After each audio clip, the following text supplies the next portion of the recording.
She says Jon Arryn was murdered. By the Lannisters. She's fresh widowed, Cat. She doesn't know what she's saying. Lysa's head would be on a spike right now if the wrong people had found that letter. Do you think she would risk her life, her son's life, if she wasn't certain her husband was murdered?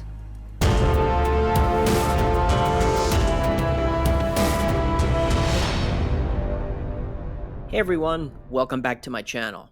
Today I'm analyzing Catelyn's second POV chapter in Game of Thrones. In doing this series, Catelyn's chapters so far have been a bit of a surprise because I've grown to appreciate her complexity more than I did previously. So let's dive in. This one opens in a nebulous way. Catelyn is thinking about how the Winterfell castle was built over a natural hot springs. It's mentioned that her baths were always hot and steaming and the walls warm to the touch, and how that warmth reminded her of River Run. So at first it seemed as if George is, as he did in most of the previous chapters, just weaving in some background information. But we quickly see it's more than that. So when they had finished, Ned rolled off and climbed from her bed, as he had 1,000 times before. He crossed the room, pulled back the heavy tapestries, and threw open the high narrow windows one by one, letting the night air into the chamber. The wind swirled around him as he stood facing the dark, naked and empty-handed. Catelyn pulled the furs to her chin and watched him. It's interesting how Catelyn's mind has gone to mundane things like the warmth of Winterfell and particularly her home at River Run while she was having sex with Ned. She wasn't in the moment, but whether that means that she just goes through the motions whenever she and Ned are intimate is hard to tell. It could just be this one time, or it could mean more. An important thread in this POV is that it's hard to tell Catelyn's motivations, and even how she truly feels about things, whereas in the previous Jon chapter, his intentions were much clearer. I'll get back to my thoughts on this at the end. "I will refuse him," Ned said as he turned back to her. His eyes were haunted, his voice thick with doubt. Catelyn sat up in bed. "You cannot, you must not. My duties are here in the north. I have no wish to be Robert's hand." "He will not understand that. He is a king now, and kings are not like other men. If you refuse to serve him, he will wonder why, and sooner or later he will begin to suspect that you oppose him. Can't you see the danger this puts us in?" Every time I read those lines, I roll my eyes even more. Catelyn demonstrated in her first chapter that she's perceptive, but here she's either misreading Robert or attempting to manipulate Ned into taking the position. Because while I can see Robert being angry and feeling let down by his friend, I don't see him ever taking action against Ned or his family for refusing to be his hand. Catelyn, though, pushes further, saying it would be an affront to refuse his honors, and Ned laughs at any of it being honors. Catelyn then says, "He offers his son in marriage to our daughter. What else would you call that? Sansa might someday be queen. Her sons could rule from the Wall to the mountains of Dorne. What is wrong with that?" So it looks like Catelyn is pushing so forcefully here because she sees the prominence and the power that would be given to Sansa and her family in the future. And then there's an interesting exchange where Ned points out how young Sansa is to be promised in marriage, and Catelyn fires back with a personal remark that's aimed to upset Ned. "And I was only 12 when my father promised me to your brother Brandon." That brought a bitter twist to Ned's mouth. Brandon. Yes, Brandon would know what to do. He always did. It was all meant for Brandon, you, Winterfell, everything. In an unsubtle way, Catelyn has told Ned that he's second on all accounts. And it's hard not to see that such a cruel jab at this is intended to manipulate him. When she sees how effective her remark was, her demeanor changes some. Catelyn softened then, to see his pain. Eddard Stark had married her in Brandon's place, as custom decreed, but the shadow of his dead brother still lay between them, as did the other, the shadow of the woman he would not name, the woman who had borne him his bastard son.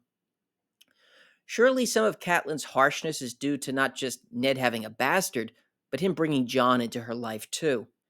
Just as Catelyn is about to go to him at the window, Maester Luwin comes to the bedroom door. He found a carved box, left on his table in the observatory by someone in the king's party. It contains a lens, which Catelyn mentions is an instrument to help them see, and she asks what they need to recognize more clearly. Maester Lewin says he asked the same question, so he dismantled the box to find a message that is marked for Catelyn's eyes only, and it bears the moon and falcon seal of House Arryn. It's from Lysa. Catelyn looked at her husband. It will not make us glad, she told him. There is grief in this message, Ned. I can feel it. When she opens the note, she sees that it was written in a private language that she and her sister had shared when they were girls. His eyes searched her face. Go on. Lysa says Jon Arryn was murdered. His fingers tightened on her arm. By whom? The Lannisters, she told him. The Queen. After Ned questions the veracity of Lysa's claims and Catelyn reassures him of its truth due to the caution her sister had employed in sending the letter and the inherent risk in doing so, she doubles down and says now there is no choice but to go south and as Robert's hand to learn the truth. Ned, though, sees it in the opposite way. The only truths I know are here. The South is a nest of adders I would do better to avoid. Maester Lewin weighs in, saying the Hand has great power to get to the truth, and he can also protect Lady Arryn and her son. They waited, quiet, while Eddard Stark said a silent farewell to the home he loved. When he turned away from the window at last, his voice was tired and full of melancholy, and moisture glittered faintly in the corners of his eyes. My father went south once to answer the summons of a king. He never came home again. A different time, Maester Lewin said, a different king. Yes, Ned said dully. He seated himself in a chair by the hearth. Catelyn, you shall stay here at Winterfell. His words were like an icy draught through her heart. No, she said, suddenly afraid. Was this to be her punishment? Never to see his face again, or feel his arms around her? While it's clear that Catelyn does have some deep feelings for Ned, seeing it as a punishment, though, suggests that she was trying to manipulate him and feels his decision is the retribution. Ned then explains that she needs to stay to help direct Robb, who is too young to be Lord of Winterfell. Another blow falls upon Catelyn after Ned says that while Rickon will stay, since he's too young, Sansa, Arya, and Bran will go with him to King's Landing. Catelyn begs for Bran to stay with her, but Ned says that Robb and Prince Joffrey have had bad feelings between them, and perhaps Bran can help bridge that distance by being with the young princes. Catelyn realizes that he's right, even though she hates it. The one decision, though, that she does have power and control over is what will happen with Jon. Ned knows a bastard can't be at court, and she refuses to have him stay in Winterfell. She's still bitter and hurt about Jon, not only because he was brought up with her children, but Ned has refused to say anything about Jon's mother. When she asked if it was Ashara Dane, it was the only time Ned had ever frightened her. Never ask me about Jon, he said, as cold as ice. He is my blood, and that is all you need to know. And now I will learn where you heard that name, my lady. Ned was upset because Ashara was Arthur Dane's sister, and that brought Catelyn precipitously close to the truth about Lyanna and the Tower of Joy. Whoever Jon's mother had been, Ned must have loved her fiercely, for nothing Catelyn said would persuade him to send the boy away. It was the one thing she could never forgive him. So despite the underlying motivations Catelyn had in getting Ned to take the position as Hand, you can understand some of the distance she places at times between herself and him and Winterfell.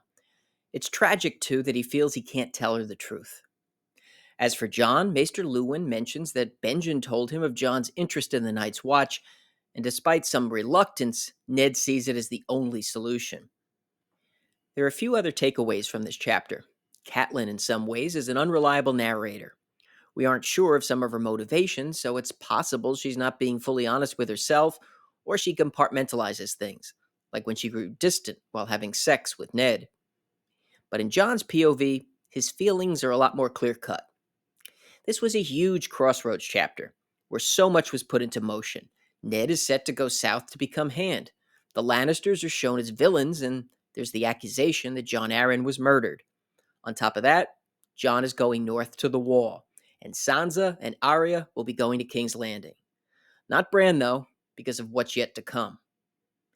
If you enjoyed this one, make sure to hit the like button. And if you're interested in more on A Song of Ice and Fire and House of the Dragon, listen to Caraxes and subscribe. I want to thank everyone for watching, and I'll see you soon.